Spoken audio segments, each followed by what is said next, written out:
afternoon, dear students. In this class, we will discuss the model theory of cognitive appraisal. This theory was proposed by Lijares in 1984 and it explained the mental process which influence of the stressors. आपकी जो model theory है वो किसने propose की थी? लिजारस ने. Okay और इस थ्योरी में हमें ये बताया जाता है कि कोई इंडिविजुअल अगर रिस्पॉन्स करता है किसी भी स्ट्रेसफुल सिचुएशन को लेकर, वो किस पर डिपेंड करती है, जो उसका रिएक्शन होता है, जो उसका रिस्पॉन्स होता है, वो रिस्पॉन्स उसका डिपेंड करता है कि वो उस सिचुएशन को, उस स्ट्रेसफुल इवेंट को या सिचुएशन को किस तरह से लेता है, पॉजिटिव वे में ले रहा है या फिर निगेटिव वे में ले रहा है. सो अगर वो पर्सन उस स्ट्रेसफुल इवेंट को या इंसिडेंट को पॉजिटिव वे में ले रहा है तो वहाँ पर क्या करेगा, वो यूस्ट्रेस यूज़ करेगा. और अगर वो निगेटिव वे में ले रहा है उन इवेंट्स को या डिस्ट्रेसफुल या फिर स्ट्रेसफुल सिचुएशंस को, तो वहाँ पर वो यूज़ करेगा डिस्ट्रेस. अब लिजारस ने ये जो अप्रेजल है इसके 2 टाइप्स बताए हैं. The first is primary appraisal. It refers to the perception of a neutral or negative in its consequences. It means when we meet with a problem firstly, तो हमारा जो माइंड है वो क्या करता है, एनालाइज करने की प्रोसेस को स्टार्ट करता है कि वो सिचुएशन कैसी है. विद इन अ सेकेंड ये प्रोसेस स्टार्ट हो जाती है कि प्रॉब्लम ये सिचुएशन कैसी है, कितनी हार्मफुल है या फिर नहीं है, या इस सिचुएशन का हमारे ऊपर कोई इफेक्ट नहीं पड़ेगा, या फिर ये एक एज अ थ्रेट है हमारे लिए, या फिर ये सिचुएशन चैलेंजिंग है भी या नहीं भी. उसके बाद जब ये सारी सिचुएशन को एनालाइज कर लेता है हमारा माइंड, तब स्टार्ट करता है हमारा माइंड दूसरी ये जो सेकेंडरी अप्रेजल है वहाँ. क्योंकि सबसे पहले क्या है कि प्राइमरी अप्रेजल में हमारे माइंड तक सिग्नल गया कि हमारे सामने कोई स्ट्रेसफुल सिचुएशन आई. अब माइंड ने ये उस इवेंट को सोचकर विद इन अ सेकेंड वो सोच लेता है कि ये प्रॉब्लम जो आई है, स्ट्रेसफुल सिचुएशन जो आई है उसके लिए हार्मफुल है या नहीं है, या उसका कोई इसकी लाइफ पर इफेक्ट पड़ेगा या नहीं. अगर पड़ रहा है तो वो फिर सेकेंडरी अप्रेजल में आता है. ओके जब ये वाला प्रोसेस हो जाता है, यहाँ पे हमारे माइंड ने एनालाइज कर लिया कि कोई जो प्रॉब्लम आई है या स्ट्रेसफुल सिचुएशन आई है वो उसके ऊपर इफेक्ट डालेगी, तो वो क्या फिर करता है, स्टार्ट करना secondary appraisal. Okay it involves peoples evaluation of their resources and option for coping. अब in this situation our mind start to use the resources. अब जो हमारा माइंड है उसके सामने प्रॉब्लम आ गई, उसको पता चल गया कि किस टाइप की प्रॉब्लम है. वो क्या करता है, फिर हमारा माइंड स्टार्ट करता है उन रिसोर्सेज को खोजना स्टार्ट करता है जो कि उस सिचुएशन से, जो स्ट्रेसफुल सिचुएशन से उससे कॉप अप कर सके, उससे बाहर निकल कर आ सके. ओके जो हमारा माइंड है वो देखता है कि उसके पास रिसोर्सेज हैं भी या नहीं भी हैं. अगर उसके पास रिसोर्सेज हैं, उसको लगता है कि हाँ रिसोर्सेज हैं, इस स्ट्रेसफुल सिचुएशन को ओवरकम किया जा सकता है, तब वो फाइट करना स्टार्ट करता है उस स्ट्रेसफुल सिचुएशन से. अब अगर वो देखता है कि उसके सामने कोई रिसोर्सेज ही नहीं है, वो कॉप अप नहीं कर सकता, तो वो क्या करता है, वहाँ पर हार मान लेता है. सो बेसिकली जो मॉडल थ्योरी है वो इस चीज़ पर डिपेंड करती है कि अब यहाँ पर क्या है, सेकेंडरी अप्रेजल में जब उसने देखा कि हमारे पास रिसोर्सेज नहीं है, लेकिन ऐसा तो नहीं है ना कि कोई भी सिचुएशन जो भी हमारे सामने आई है, प्रॉब्लम है जो भी है, तो उसका कोई सॉल्यूशन ही ना हो. लेकिन क्या होता है कि ये हमारे परसेप्शन पर हम उस इवेंट को, उस स्ट्रेसफुल सिचुएशन को कैसे इंटरप्रेट कर रहे हैं, उसके आगे हार मान रहे हैं, तो फिर तो हम हार ही मान लेंगे. लेकिन कई बार ऐसा होता है कि रिसोर्सेज अवेलेबल होते हुए भी जो पर्सन है वो उन सिचुएशंस के आगे हार मान जाता है. Secondary appraisal is the assessment of ones coping abilities and resources and whether they will be sufficient to meet the harm, threat or challenge of the event. These resources may be mental, physical, personal और social. ये जो resources होते हैं जिनके through हम fight करेंगे किसी भी स्ट्रेसफुल सिचुएशन के अगेंस्ट, वो मेंटल भी हो सकते हैं, फिजिकल भी हो सकते हैं, पर्सनल और सोशल भी हो सकते हैं. If one thinks one has a positive attitude, health, skills and social support to deal with the crisis, he will feel less stress. कोई भी पर्सन अगर किसी भी सिचुएशन, स्ट्रेसफुल सिचुएशन के आने पर अगर ये सोचता है कि उसके पास एक पॉजिटिव एटीट्यूड है और अच्छी हेल्थ है, उसके पास स्किल्स हैं, उसके पास वो एबिलिटीज़ हैं या फिर सोशल सपोर्ट है, तो वो किसी भी सिचुएशन से बाहर निकल सकता है और वो क्या फील करेगा, कुछ कम स्ट्रेस फील करेगा, चाहे सिचुएशन कितनी भी स्ट्रेसफुल हो। These two-level appraisal process determines not only our cognitive and behavioral responses but also our emotional and psychological responses to external events. These appraisals are very subjective and will depend on many factors as. अभी जो appraisal अभी आपने पढ़े हैं तो ये किस पर डिपेंड करते हैं, बहुत सारे फैक्टर्स पर डिपेंड करते हैं, like past experiences, controllable, self efficacy, confidence. So firstly we will talk about past experience. If one has handled similar situations very successfully in the past, they would be less threatening for him. अगर किसी person ने वो situation जो उसके सामने भी present time पर आई है, स्ट्रेसफुल सिचुएशन या इवेंट, अगर उसके पास्ट एक्सपीरियंस उस इवेंट से, उस स्ट्रेसफुल सिचुएशन से रिलेटेड है और उसने पहले जब उसके सामने प्रॉब्लम आई, जनरेट हुई, तो वहाँ पे अगर कॉप अप पहले से कर लिया तो वो क्या करेगा, जो उसका माइंड है वो वहाँ पर रिलेट कर लेगा उसके सॉल्यूशन और कॉजेज़ को, जो पहली वाली प्रॉब्लम थी उसके साथ रिलेट करके वो इस चीज़ का जो भी प्रॉब्लम आई है उसका सॉल्यूशन निकालेगा, क्योंकि उसको पता है कि पास्ट में मेरे साथ ये प्रॉब्लम आई थी और उसका सॉल्यूशन मैंने निकाल लिया था। जो पास्ट एक्सपीरियंसेस होते हैं वो भी हमारे अप्रेजल्स पर बहुत ज़्यादा इफ़ेक्ट डालते हैं। अगर किसी के पास्ट एक्सपीरियंसेस अच्छे हैं किसी सिचुएशंस को लेकर या किसी इवेंट को लेकर, स्ट्रेसफुल चीज़ों को लेकर, तो वहाँ पर वो सोचेगा कि ये तो पहले भी मैं हैंडल कर चुका हूँ इस सिचुएशन को, ये तो आराम से हो जाएगी, तो उसको इतना ज़्यादा स्ट्रेस जनरेट नहीं होगा उसके माइंड में। बट अगर वो सिचुएशन उसके साथ पहले भी आई थी, वो कोई भी प्रॉब्लम थी उसके साथ पहले भी हुई थी पास्ट में और वो उससे बाहर नहीं निकल पाया था, तो जब नेक्स्ट टाइम उसके साथ वो प्रॉब्लम दोबारा से आती है तो उसके पास ये भी हो सकता है कि पहले रिसोर्सेज ना हो, और जब प्रेजेंट टाइम में उसके साथ ये प्रॉब्लम आई तो उसके पास रिसोर्सेज हो, लेकिन वो क्या करेगा, पास्ट एक्सपीरियंसेस के बेस पर ये सोचेगा ये सिचुएशन से मैं पहले भी नहीं निकल पाया था तो अब भी नहीं निकल पाऊंगा, तो वो और ज़्यादा स्ट्रेस फील करेगा। So the past experience play a very important role in appraisal. Second is controllable. A person who believes that he can control the onset of a negative situation or its adverse consequences will experience less amount of stress than those have no such sense of personal control. अब एक person ऐसा भी होता है, आपने अपनी daily life में भी देखोगे, कुछ लोग ऐसे होते हैं कि वो किसी भी सिचुएशन में हो हमेशा खुश रहते हैं, पॉजिटिव सोचते हैं हमेशा। अगर कोई सिचुएशन स्ट्रेसफुल आ भी जाती है तो वो सोचते हैं अरे हो जाएगा, कर लेंगे। और कुछ लोग होते हैं उनको हर चीज़ में नेगेटिविटी दिखाई देती है कि नहीं अब तो हो ही नहीं पाएगा, अब तो सब कुछ ख़त्म हो गया। तो ये क्या है, अगर कोई पर्सन किसी भी चीज़ के ऊपर ये सोचता है कि वो कंट्रोल कर सकता है तो वहाँ पर वो स्ट्रेसफुल सिचुएशन उसको इतनी ज़्यादा इफ़ेक्ट नहीं करेगी, उसके माइंडसेट पर इफ़ेक्ट नहीं डालेगी।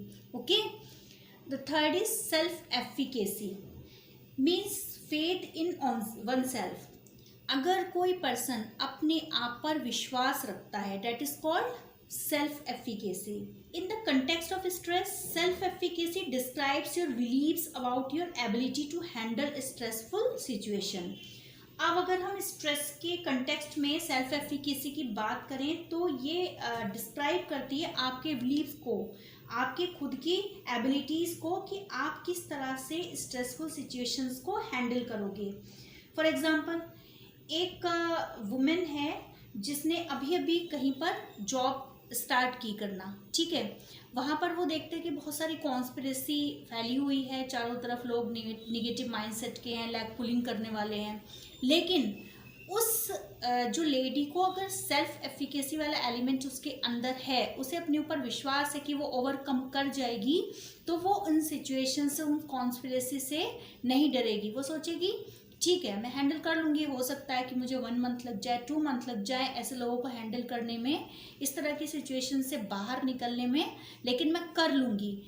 ऑन द अदर हैंड, अगर उसकी जगह कोई एक ऐसा बंदा है, एक ऐसा पर्सन है जिसमें सेल्फ एफिकेसी की क्वालिटी नहीं है, तो वो सोचेगा कि वो आज का दिन तो चला गया, पता नहीं कल कैसे होगा, कल ये लोग मुझ पर हावी ना हो जाएं, कल कोई ऐसी सिचुएशन मेरे रिगार्डिंग खड़ी ना कर दे कि जहाँ मुझे अपने अथॉरिटीज़ को जवाब देना पड़े, एक्सप्लेनेशन देना पड़े। तो वो हर रात अपने घर आता है और इस स्ट्रेस को लेके कि कल क्या होगा ऑफिस में। ठीक है, तो सेल्फ एफिकेसी वाली क्वालिटी जिन बंदों के अंदर होती है, जिन पर्सन के अंदर होते हैं, वो किसी भी स्ट्रेसफुल सिचुएशन से बाहर निकलने की कोशिश करते हैं और ओवरकम कर जाते हैं। The concept of self efficacy is central to psychologist Albert Bandura social cognitive theory. जो अल्बर्ट बंदूरा एक साइकोलॉजिस्ट हुए हैं, उनकी जो सोशल कॉग्निटिव थ्योरी है, उसका जो सेंट्रल आइडिया है वो किस पर वर्क करता है, आपका सेल्फ एफिकेसी पर। According to Bandura, a persons attitude, abilities and cognitive skills comprise what is known as the self system. जो बंदूरा है उन्होंने ये बताया, जो साइकोलॉजिस्ट बंदूरा हैं उन्होंने अपनी थ्योरी में ये बताया कि किसी भी पर्सन का एटीट्यूड क्या है, एबिलिटीज़ क्या है और जो कॉग्निटिव स्किल्स हैं वो किस तरह से हैं, वो एक बनाते हैं सेल्फ सिस्टम। अगर किसी पर्सन का एटीट्यूड बहुत पॉजिटिव है चीज़ों को लेकर, उसके अंदर कैपेबिलिटीज़ हैं और वो उनको यूज़ करना जानता है, उसके अंदर कॉग्निटिव स्किल्स हैं चीज़ों को पहचानने की, डिस्क्रिमिनेट करने की, जनरलाइज करने की उसके अंदर वो पावर है, तो उसका जो सेल्फ सिस्टम है वो बहुत स्ट्रॉन्ग हुआ। This system plays a major role in how we perceive situation and how we behave in response to different situation। अब ये जो सिस्टम बना किसको मिला जुलाकर, आपका एटीट्यूड को मिलाकर, एबिलिटीज़ को मिलाकर, कॉग्निटिव स्किल्स को मिलाकर, तो ये जो आपका सिस्टम है ये बहुत बड़ा रोल प्ले करता है कि किसी पर्सन का नज़रिया क्या है किसी भी सिचुएशन को देखने का और उस सिचुएशन के अकॉर्डिंग रिस्पॉन्स करने का। ठीक है, हर पर्सन के आगे कभी ना कभी डिफरेंट टाइप की सिचुएशंस आती हैं, तो वो किस तरह से उन सिचुएशन को परसीव करता है, नेगेटिव वे में या फिर पॉजिटिव वे में, और किस तरह से वो उन सिचुएशन को के अगेंस्ट जो है रिस्पॉन्स देता है। या तो पॉजिटिव वे में देगा कि ठीक है हो जाएगा, या फिर वो नेगेटिव वे में स्ट्रेस फील कर उस सिचुएशन को छोड़ देता है कि अपने हाल पर। ठीक है, self efficacy is an essential part of this self system. तो जो सेल्फ एफिकेसी है वो उस सेल्फ सिस्टम में एक बहुत ज़रूरी पार्ट है। Without self efficacy this self system will not work. The next is confidence. अब एक जो कॉन्फिडेंट पर्सन है वो हमेशा क्या करता है, कोई भी सिचुएशन आने पर कोई भी प्रॉब्लमेटिक सिचुएशन अगर उसके सामने आती है तो वो क्या करता है, पॉजिटिव स्ट्रेस लेता है कि हाँ आई है सिचुएशन पर हैंडल हो जाएगी, कोई भी प्रॉब्लम आई है मैं उससे बाहर निकल जाऊंगा। And he has the believe that he can control the situation. उसको लगता है कि वो सिचुएशन को कंट्रोल कर लेगा, ओवरकम कर लेगा। ठीक है, जैसे सपोज आपकी क्लास में भी कुछ बच्चे ऐसे हैं कि अगर उनके सामने कोई प्रॉब्लम आती है तो हमेशा क्या रिस्पॉन्स देते हैं, पॉजिटिव वे में देते हैं कि मैम हो जाएगा, कर लेंगे। अब ऐसे बच्चों के अंदर क्या होता है, कॉन्फिडेंस बहुत अच्छा होता है, वो किसी भी लेवल पर जाकर ये सोच लेते हैं कि हाँ हम ओवरकम कर जाएंगे, इस सिचुएशन से हम हार नहीं मानेंगे। Okay, Thus the experience and outcome of a stressor may vary from individual to individual। अब जब ये सारी चीज़ों की हम बात कर रहे हैं तो किसी भी इवेंट को लेकर जो एक्सपीरियंसेस हम फील करते हैं तो वो वैरी करते हैं पर्सन टू पर्सन, क्योंकि अगर किसी बंदे के अंदर कॉन्फिडेंस लेवल नहीं है, सेल्फ एफिकेसी नहीं है, कंट्रोलेबल नहीं है, पास्ट एक्सपीरियंस नहीं है, तो वो क्या करेगा, उसके बेस पर वो जो सिचुएशन दो बंदों के सामने आई तो जिस बंदे के अंदर ये सारी क्वालिटीज़ हैं तो वो क्या करेगा, उसको लगेगा कि हाँ सिचुएशन इतनी बड़ी नहीं है, इतना स्ट्रेस लेने की ज़रूरत नहीं है, जितना मैं ले रहा हूँ हो जाएगा। While on the other hand किसी पर्सन के अंदर सेल्फ एफिकेसी नहीं, आपका कॉन्फिडेंस नहीं, कंट्रोल करने की पावर नहीं, तो वो क्या सोचेगा, अरे अब नहीं हो सकता, इससे बड़ी सिचुएशन तो मेरे सामने कभी आ ही नहीं सकती, अब इससे मैं बाहर नहीं निकल सकता, अब शायद मेरी लाइफ में कुछ नहीं बचा। Thus, we can say that the experience and outcome of a stressor may vary from individual to individual. Stress includes all those environmental and personal events which challenge or threaten the well-being of a person. These stressors can be external, such as environmental noise, air pollution, social breakup with a friend, loneliness, or psychological conflict, frustration, etc. within the individual. अब ये जो आपके conflicts हैं या stressful situations हैं वो कई तरह की होती हैं. इन्वायरमेंटल रिलेटेड, लाइक आपका नॉइज़ है, एयर पॉल्यूशन है, ये भी जनरेट करता है हमारे अंदर स्ट्रेस. ठीक है, आप किसी भीड़ भाड़ वाली जगह में रह रहे हो तो वहाँ पे कई बार ऐसा होता है कि आप स्ट्रेस फील करते हो. ठीक है, इसी तरह से आपका सोशल है, सोशल में आपका ब्रेकअप हो गया, किसी जो आपका बेस्ट फ्रेंड है उससे ब्रेकअप हो गया, या फिर आपको ऐसा इन्वायरमेंट आपका जो फैमिली का है वो ठीक नहीं है, आप घर के अंदर जाते हैं तो वहाँ पे स्टडी के लिए आपको प्रॉपर टाइम नहीं मिल पाता, ये प्रॉपर इन्वायरमेंट नहीं मिल पाता क्योंकि आपके जो पेरेंट्स हैं वो आपस में झगड़ते रहते हैं, या फिर आपकी जो फैमिली की इकोनॉमी बहुत वीक है तो वहाँ पर आपको अपनी इकोनॉमी के साथ रहकर पढ़ाई करनी पड़ती है, आपको स्ट्रगल करना पड़ता है अपनी इकोनॉमी को स्ट्रॉन्ग करने. तो वही सब क्या है आपके सोशल स्ट्रेसर्स. ठीक है, अब साइकोलॉजिकल, लाइक कन्फ्लिक्ट है, फ्रस्ट्रेशन है, आप किसी चीज़ को लेके आपके मन में कन्फ्लिक्ट है कि ये करूं या ये ना करूं, किस चीज़ को अवॉइड करूं, किस चीज़ को एक्सेप्ट करूं. ठीक है, या फिर आपके अंदर फ्रस्ट्रेशन हो सकती है कि सपोज आप किसी वर्किंग प्लेस पर जा रहे हैं वर्क करने के लिए, तो वहाँ पे आपने देखा कि 4 लोग हैं जो आपके कलीग्स हैं, तो वो क्या हैं, वो वर्क में तो बहुत पीछे हैं आपसे, आपका वर्क एट अ टाइम पूरा होता है, आपकी रिपोर्ट अच्छी जाती है, सब कुछ है, लेकिन वो क्या है कि बटरिंग करने में एक्सपर्ट हैं. तो वहाँ पे क्या अथॉरिटीज़ जो हैं उनका इंक्रीमेंट ज़्यादा कर रहे हैं या फिर उनको अच्छे लेवल पर लेकर जा रहे हैं, आपका कोई आपको अप्रिसिएशन नहीं दे रहे, कुछ नहीं दे रहे, तो वहाँ पर क्या होता है, फ्रस्ट्रेटेड हो जाता है बंदा. तो ये क्या होते हैं, आपके साइकोलॉजिकल स्ट्रेसर्स होते हैं. आप लोगों ने अपनी लाइफ में कई बार ऐसे लोगों को भी एक्सपीरियंस किया होगा बेटा कि जिनके पास ना तो अच्छी इकोनॉमी है, ना ही फिजिकल हेल्थ है और ना ही उनका कोई सोशल सपोर्ट है, लेकिन फिर भी वो बंदे उस सिचुएशन से बाहर निकलकर ऊपर उठकर एक ऐसा प्लेस अपने लिए सोसाइटी में बना लेते हैं जहां लोग भी उनको देखकर कहते हैं कि ये बंदा अपने कॉन्फिडेंस के बल पर, सेल्फ एफिकेसी के बल पर और कंट्रोलेबल पावर के बल पर यहाँ तक पहुँचा है. वो क्यों?